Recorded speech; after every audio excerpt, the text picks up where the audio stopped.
Updated December 4, 2017 135,135. The Weather Bureau has been spoken to about the sort of language that was used during weather warnings ahead of record-breaking rain which flooded parts of Victoria's northeast, the state's emergency commissioner has said. The Bureau of Meteorology and Victorian Emergency Services have faced criticism after the three-day deluge did not result in the flooding many were expecting. One forecaster described the storm on Friday as potentially being on a scale of 10 out of 10. While the threat has eased, a moderate flood warning remains in place for Seven Creeks and Castle Creek near Euroa, as well as the Yarra River in the Watts River catchment, east of Melbourne. Emergency Management Commissioner Craig Lapsley said many areas got the rain that was predicted, including Mount Wombat which received 228 millimeters, although the heavier rains were further east than expected. It's easy in hindsight to look back at the decisions made. I'll stand strong. If we get it wrong, I'm the first to say we got it wrong, Mr. Lapsley told ABC Radio Melbourne. I think on this one we've taken every piece of information and been able to communicate it. The variance was the location, the timing and the intensity of the rain event. Mr. Lapsley said it was important to get messages about severe weather events to the public right. I think there are a couple of learnings out of this about the early narrative, he told ABC Radio Melbourne. We already have spoken to the Bureau about that, to get that narrative right and make sure it's absolutely connected to what the message needs to be.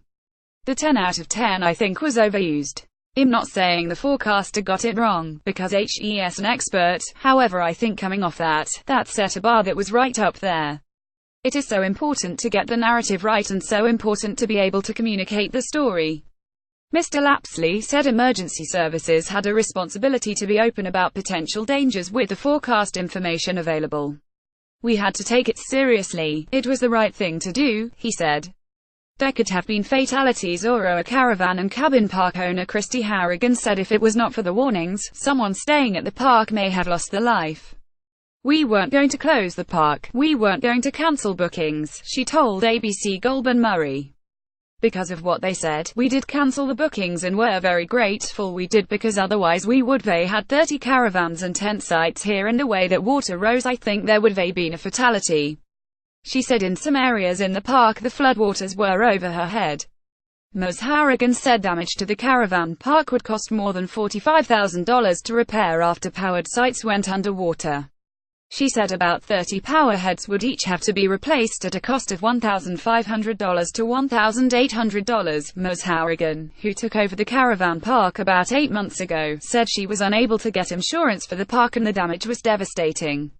We're going to chat with the electrician about getting different ideas about what we can do because we don't want to be faced with this every time we get a flood, she said.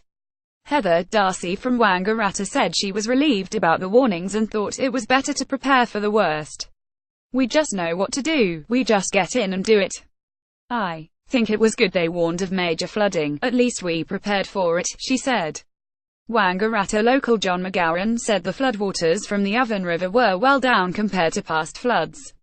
The way they were talking this was going to be a major flood, he said. But this is only a minor to moderate flood and everyone was panicking. Ovens River reaches peak as more rains hit states. Some minor flood warnings are also in place as floodwaters flow into catchments around the state after the three-day deluge. The threat of flooding has now passed for Myrtleford and Euroa, where some homes were damaged over the weekend. Bureau of Meteorology bomb forecaster Dean Stewart said the swollen Ovens River had eased and was expected to reach a peak of 12.2 meters Monday afternoon. The good news is that's only reaching the minor flood level, he said. Whilst some low-lying areas might be affected, it shouldn't have any significant impacts on the township. A riverside caravan park was evacuated last night. Mr. Stewart said parts of Melbourne experienced heavy showers early on Monday, and the state's east was still in line for more rain. That shower activity will increase over the far northeast of the state late afternoon into this evening, with the risk of some thunderstorm activity, but generally falls are going to be less than 10 millimeters, Mr. Stewart said.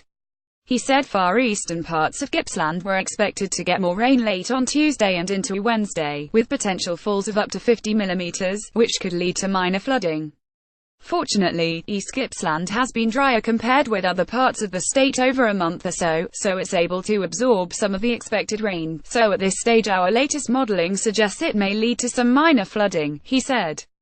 The worst hit town over the weekend was Euroa, about 160 kilometers north of Melbourne, where some homes and a caravan park were damaged.